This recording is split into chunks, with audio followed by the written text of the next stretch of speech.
Hello, everyone. We'll get started with questions. Thanks for coming.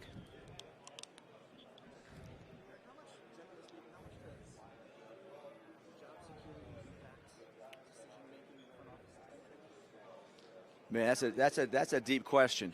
I've been blessed to be a part of an organization where we've had 3 head coaches and 2 GMs. I think that continuity is huge in decision making, having support from ownership, putting processes in place, systems, feeling good about the process, knowing the other people in the room. I think that's a big part of it. I think shared experience, calling on historical things that have happened in the past to help you make decisions, I think factors in. The biggest thing is really just having an owner that believes in you and has put you in place to succeed and believes you will succeed. And I've been blessed to have Steve Bisciotti in my life for a long time.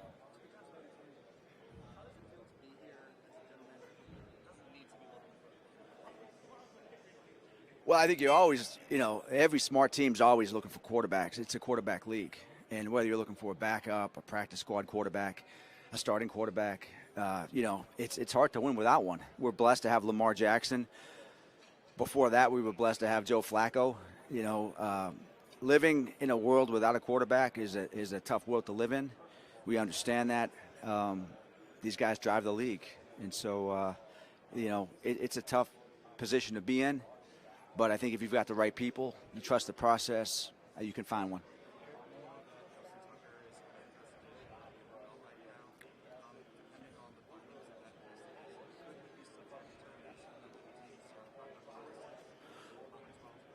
Well, I think a lot goes into that. First of all, good question. Appreciate the question. The allegations are serious, concerning. The amount of allegations are serious and concerning. I think we're fortunate that the league is doing an investigation. We'll wait as patiently as we can for as much information as we can, and we'll make our decisions based on that.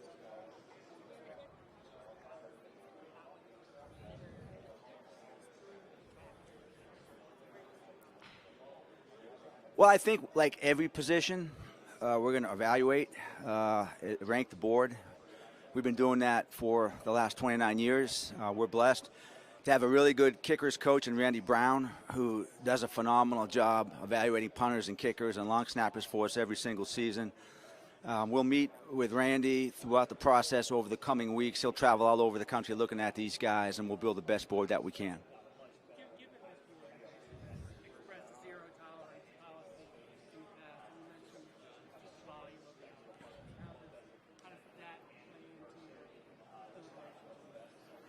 Well, I think, again, it's a good question. I think the biggest thing that we have to do, first of all, is look at every single case differently. There are no absolutes. And I think in this case, we're still awaiting as much information as possible. Again, we're fortunate that the league has come down to Baltimore. I met with the league. I believe the league is meeting with other people in Baltimore as well. We'll wait for the details of that investigation, and we'll make a decision based on that.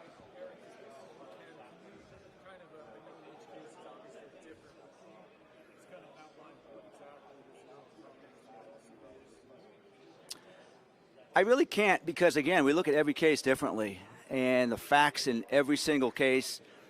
We do this for a living. We study players. We look at background. We consider all these different things. Every case is entirely different facts, different situations. So we'll wait for the investigation to take place, and we'll make a decision based off of that.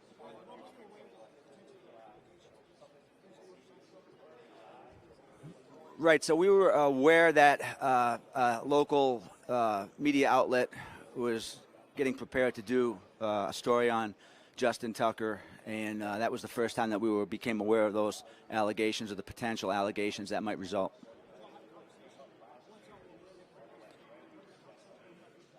Right, so I think, I've answered about 4 questions on this situation. I did meet with Justin. I'm going to keep those comments to myself. And personal conversations with Justin, I think, is probably the smart thing to do. But at that point, we did, meet, and that's what I'm going to say about that. Don't know. I have no idea.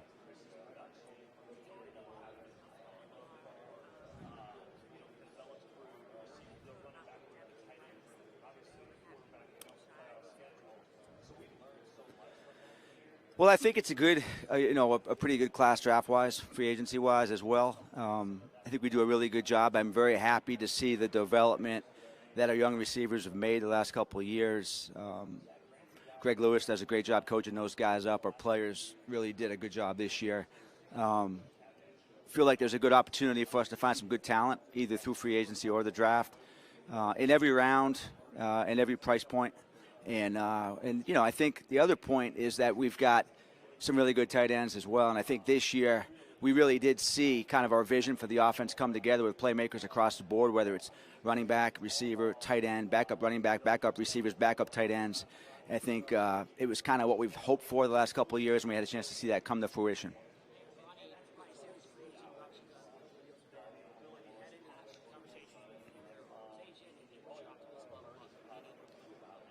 Well, Ronnie and I did a deal the last time, so that's great. He and I have a good friendship. We've known each other for a long time. He's got a great agent in Kim Miale. Never want to say 100%, but I feel good that we'll have a good, healthy debate, a good process. We're going to meet with Kim in Indy this week, and I'm optimistic that we'll be able to get a deal done.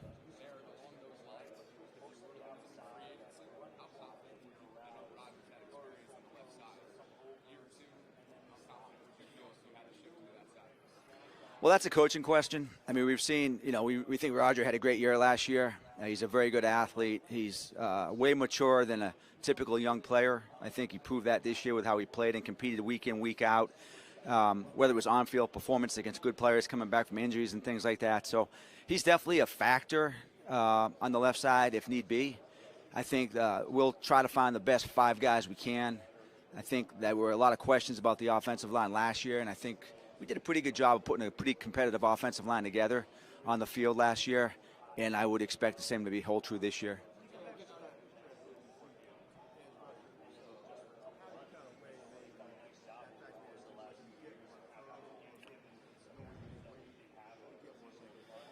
Yeah, I mean, I think, Cliff, it really just comes down to the best player at the time. And we're always going to say that. I mean, it's something that we've said every single year. You're starting back to 1996 with Ozzie as the GM. We're going to draft best available players. So I think if we're picking at, 27 and there's an edge rusher and he's the best guy, we're probably going to pick him. And it's going to hold through with every round.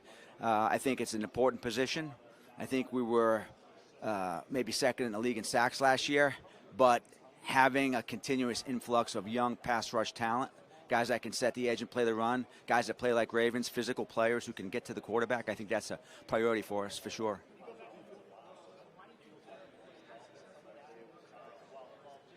Derrick Henry? Derrick is just a phenomenal worker.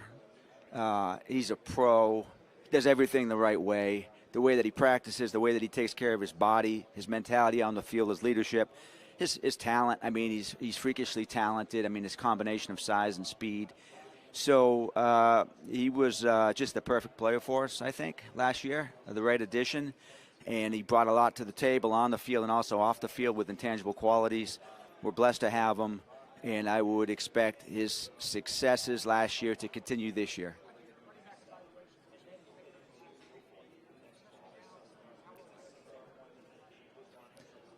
It's a tough question. It's, running backs are kind of like the stock market. They've been up. When I was a kid, running back was arguably the most important position on the field. I grew up a Cowboys fan, and, Tony Dorsett, Emmitt Smith, guys like that were my idols. And then we went through this period of the last, 5-10 years, the analytics emphasis sort of de-emphasized the position. And I think last year, you saw the impact that some of these guys had, and Howie Roseman, a great GM, went out and got Saquon, and they won a Super Bowl, and a lot of credit to Howie. And but I think these are guys that touch the ball. These are guys that impact games. I think they're looked at as probably replaceable by some people. But if you've got a great one, if you've got a historic one, you can't replace those guys. They impact the game in many different ways, and they create nightmares for defenses.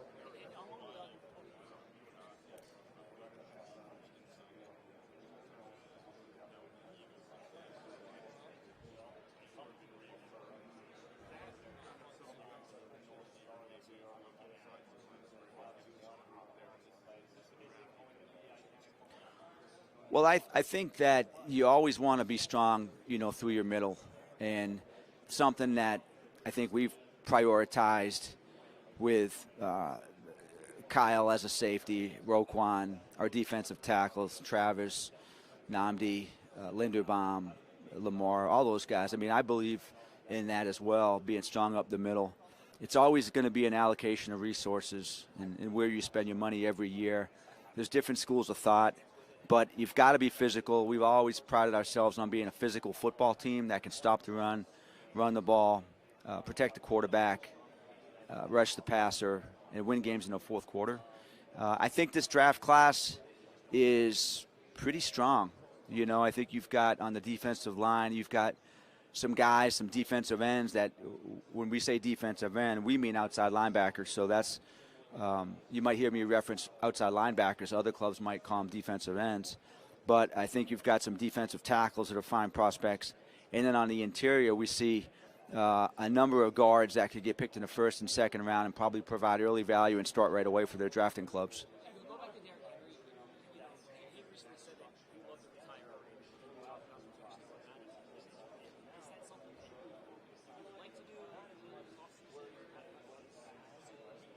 Well, I see Michelle over here. She helps decorate my office wall, and I think we have a picture of Derek going up on my wall. So what does that tell you?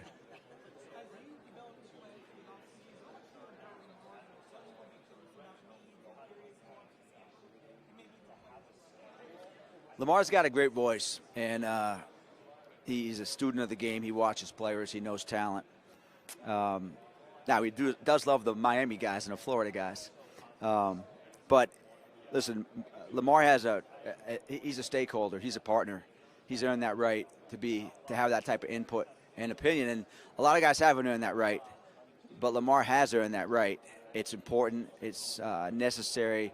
And I welcome his input. And I'll get texts from him, and there have been some years where I've gone down and visited with him, and probably due to do that again, to take a trip down to Florida and spend some time with him. But he's got a great command of the offense. He made great strides this year in every facet. He's my MVP, and I think his impact on our team is impossible to measure.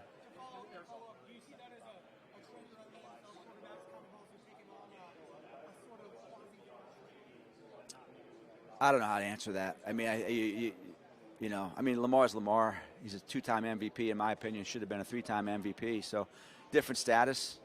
So that's what I would say. I think you have to earn those kind of rights.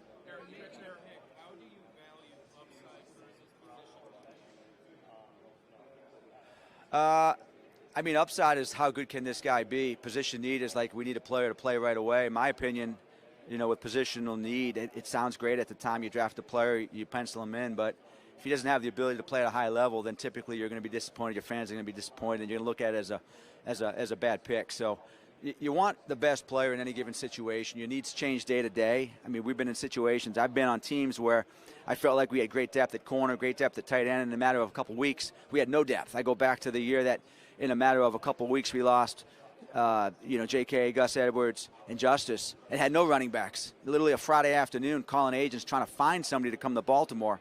And fortunately, we were able to get a couple of guys that came in and really saved us that year in many different ways. And so, need changes, but you win with talent. You win with players. And I always, if I have my choice, I'm always going with upside, and I'm always going with talent. What was that? You guys know the Ravens. Right player, right price. We don't have a lot of cap room. We have Nick Matteo working tirelessly to find some space for us. We call it couch cushion coins. We're trying to find 50 grand here, 75 grand there, and a couch cushion. But we're not a team that's going to make a lot of big splashes, generally speaking. We're probably going to have 11 draft picks this year. My goal would be to hit on a large percentage of those draft picks, to find good, young, inexpensive talent, to put guys in for the future. Because the reality of it is, when you're paying guys like Lamar Jackson and the Marlon Humphreys and the Nnamdi Matabikes and the Roquan Smiths and guys like that, and the guys like someday probably Tyler Linderbaum and guys like Kyle Hamilton, you've got to draft well every single year so that you always have an open window. We can do two more, guys. Two more.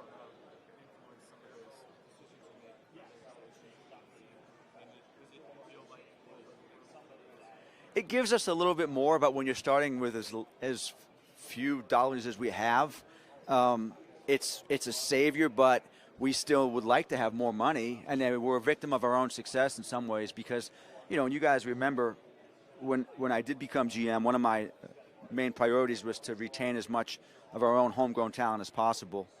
And we have a lot of homegrown talent, which is a good problem to have, but it also means that we don't have as much money to go out and go after players that aren't homegrown talent. So any additional money we can get is very helpful. It still doesn't mean that we're going to break the bank in free agency. We're still going to be going after those veteran minimum guys, which, you know, George Kokinis and Mark Acevedo do a great job finding those type of players.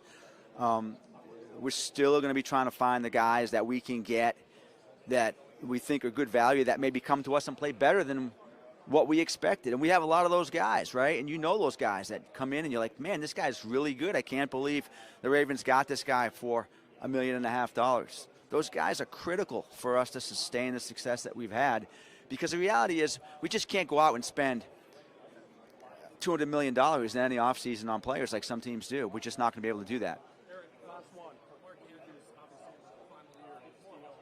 How do you weigh that reality versus, obviously, two other tight ends who are coming up on the extension eligible, and you know, even maybe considering weighing the trade-off versus, you know, all of that?